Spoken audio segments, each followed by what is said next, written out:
Serious people who have survived a murder attempt by dumb luck. What's your story? My dad was a meth addict. He did lots of fucked up things, dropping me off at trap houses to have sleepovers with other coke babies, living in a house full of animal shit and hoarding. He sicked his pit bull on a black child. He was a real fucking character. One night he came looking for my mom and I at our place. Mom wasn't there. Grandma was babysitting me. I was sleeping in bed when somebody started to try and open my window.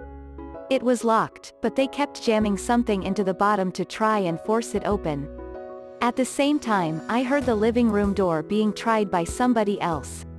My grandma snuck into my room in her nightgown, apparently woken up by the same thing, and told me say nothing.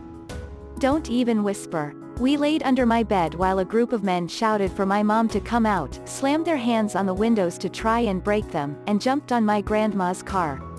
She called the police and barely whispered into the phone. Eventually, the cops arrived and the men scattered. Long story short, my dad and his other meth head friends came to the house with guns and knives with every intention to kill me and my mother because she was going to get custody of me. If my mom wasn't so vigilant with locks, we had 3 different kinds on the front and back doors, we would have died. I was 14 and outside in my garage petting my cat. It was November, so it was already dark by 5 p.m. Someone opened the door behind me without me hearing, grabbed me by my ponytail and started dragging me outside. They hit me on my head with a brick and knocked me out.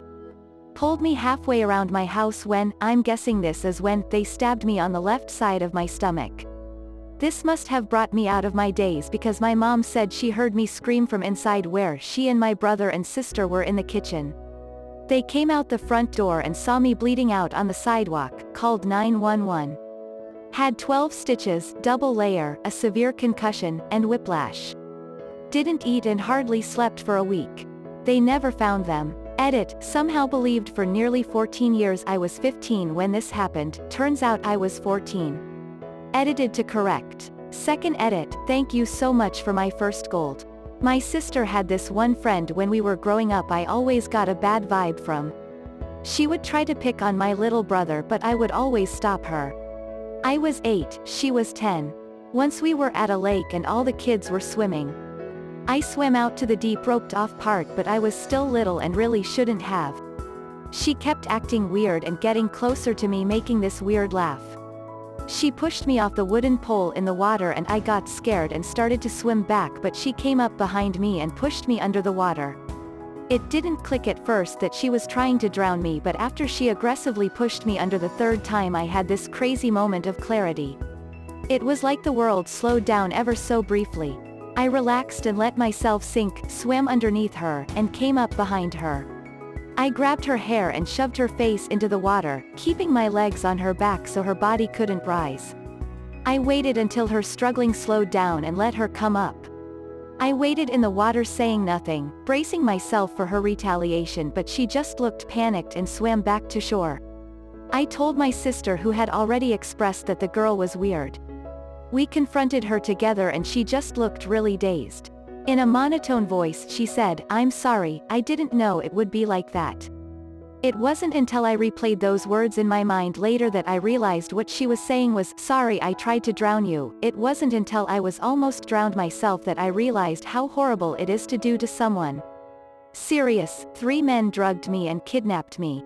I woke up on a floor with one of them tearing my clothes off and my moonboot broken foot. I tried kicking him off with the boot but he started knocking my head into the floor and I passed out. I woke up in daylight in a garbage bin, naked and in a pool of my own blood. I don't know how the fuck I got out of there or how I found the nearest policeman but I then collapsed again. Woke up in a hospital with 52 stitches in my head and 78 in and around my vulva and breasts. Doctor said it was the worst rape trauma she ever saw. They say it's a miracle I'm alive and don't know how I did it. They were never caught. I am a crisis, trauma and PTSD counselor now. They didn't win. Edit, shit, I never thought I'd get a response like this. I woke up and thought my Reddit notifications was on crack. Geez guys, thank you so fucking much for the compliments and support, it's a bit overwhelming tbh and I don't know what to say except thank you, you guys are amazing. Also, thanks for all the bling, that really wasn't necessary but so cool, thanks. To clear up, I am a woman and I am married, and I posted in our animals being derps a pic of my husband and doggo speak is encouraged, so the dad was referring to my husband. Lastly, to the people who say I'm lying or looking for attention, suck my metaphorical balls. Edit 2, thank you once again, hope you guys don't mind, but I printed the thread with all the amazing messages and I've added to my notice board. I was exiting a bar once after last call and was with a friend who was a medic. We saw a girl laying in a snowbank near a telephone pole who had just been hit by a car. We ran over and tried to help her. Some others were already on the phone with 911 and I, not having any medical training, didn't have anything to contribute but didn't want to just leave. The whole situation was concerning. I turn around for a second and start to hear people screaming. I turn around, a minivan was heading for us, the few people around this woman. They already started to run, but I was too late. He hit me as I was trying to flee, put the car in reverse, ran over me again, and then went forward and run over me a third time. Turns out the guy was high and drunk and got into a fight with the women's BF, whom I bared a strong resemblance to. He thought I was him. Not to throw a pity party for myself, but 9 years later I have a ton of medical issues, and my life pretty much started on a downward spiral since then, but sure, I guess I survived. Edit, for everyone wondering about the guy, an off-duty cop watched the whole thing go down, and copied his license plate number. He was apprehended 20 minutes later and charged with attempted murder, along with many other things. He pleaded out to just 3 years in jail. He had actually killed someone else a few years before drunk driving. How they thought that was appropriate is beyond me. My husband and I live above our place of business. Out alarm company called us at 3 a.m. to say there was a motion detect alert, just one, in a weird place. We assumed it was a mouse but went to reset, check it out. Husband ended up face to face with a burglar who was on his way out the window he had broken. He ran back inside, I called 911 and we heard mad chaos going on in the depths of the building.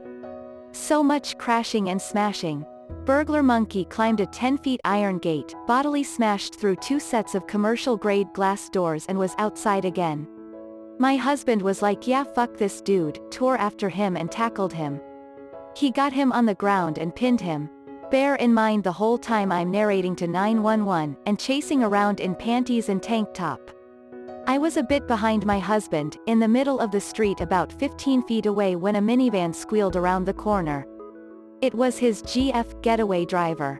I luckily missed it. I was super focused on reading the license plate, which was one of those cutesy font out of state ones and therefore hard to read, but she yelled, "Get the fuck off him or I'm running your bitch over," then she tried to.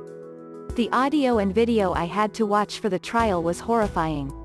I had blocked it out nearly completely, and really didn't remember how close it was. She guns the engine at me, I throw my hands up in front of my face when I realize what she's doing and scream, and jump out of the way with inches to spare. He jumped in and off they went. He bled all over my husband, yikes, and eventually the DNA and the partial plate info nailed them. They're both in prison. Addendum, trials suck. ETA, to make this clear, do not do this.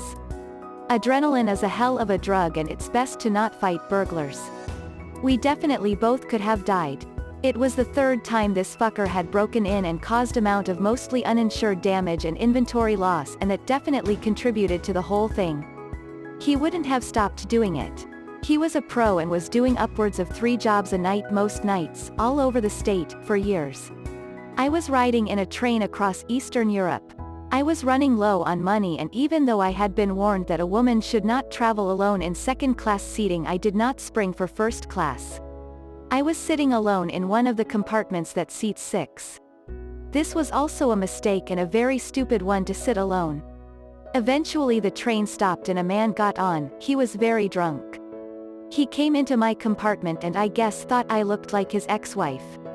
He attacked me. If it were not for the fact that this particular station was the border between 2 countries, I would be dead. Instead, border patrol from both countries were on the train, and while I was unable to scream, the door was open and at least a half a dozen uniformed men jumped him and saved me. I was in the hospital for a little while but recovered.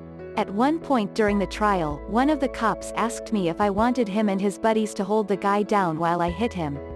I thought he was joking. So I said no, go ahead, you do it. I was also joking, but it turns out they took it seriously and were about to. I did put a stop to that at least. But they were so offended that someone from their country would attack a young female American tourist. They were furious with him.